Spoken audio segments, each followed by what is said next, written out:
Dr. Angelique Coetzee is the chairperson of the South African Medical Association. She's also one of the first people to alert officials to the existence of a new variant and joins us now from Pretoria. Dr. Coetzee, always good to speak to you and have you on the News Hour. Thanks for joining us. Now, you and I actually Thank you so much. We actually spoke just over a week ago, and back then there were cases jumping in South Africa, 25,000 and more. But in the last 24 hours, we've actually had about 8,500 infections. It's still high, but significantly less. Some people even thinking that the fourth wave has now peaked. What are you seeing from hospital admissions and patients that you're speaking to? Yeah, very interesting question. Thank you for the question. So what we are seeing currently is there is definitely a decline in the patients coming to the normal surgeries, primary healthcare facilities, as we call them.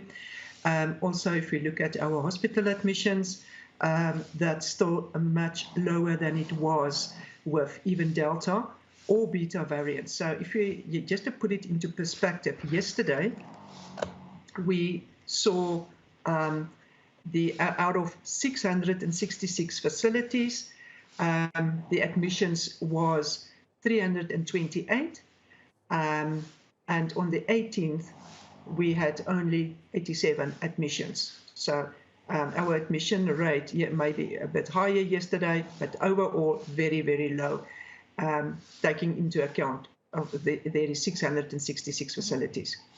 We also know that yesterday 28,000 people tested and 8,500 new cases. Our infectivity rate, 29%.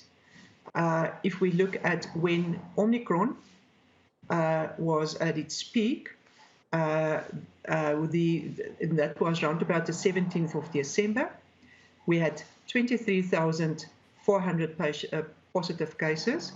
And simultaneously during that time, 528 people in high care.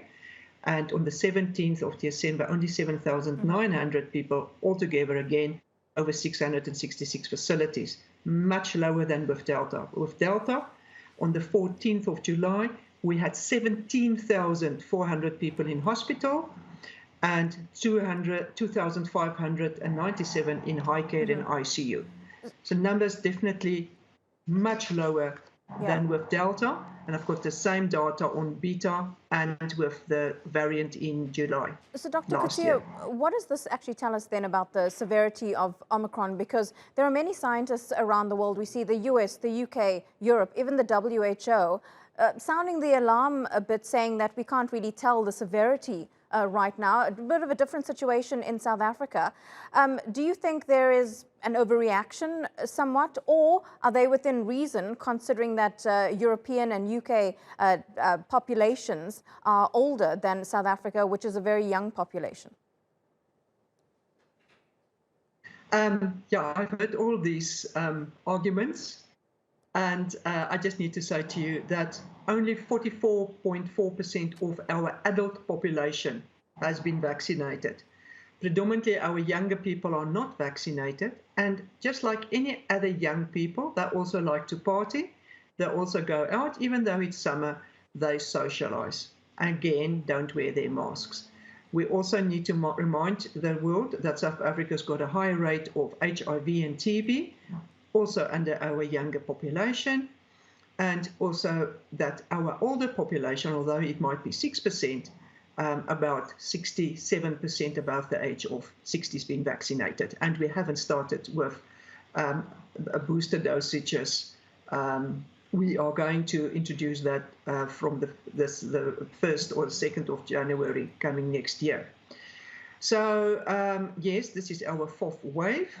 It might be that there are more people who had been infected before, but so the same with Europe. And Europe is actually much better vaccinated than South Africa. So, you know, the problem is still it's mild cases. It doesn't matter how I look at it. I can't change the South African stats. And I can say to you that in primary healthcare, 99% of patients are mild.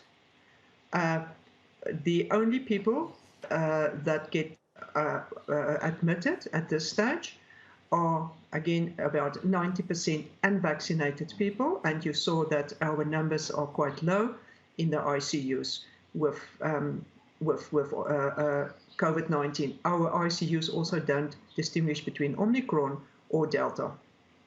Dr. Angelique Coetzee, live to us there from Pretoria. Thank you so much for your time and for that explanation.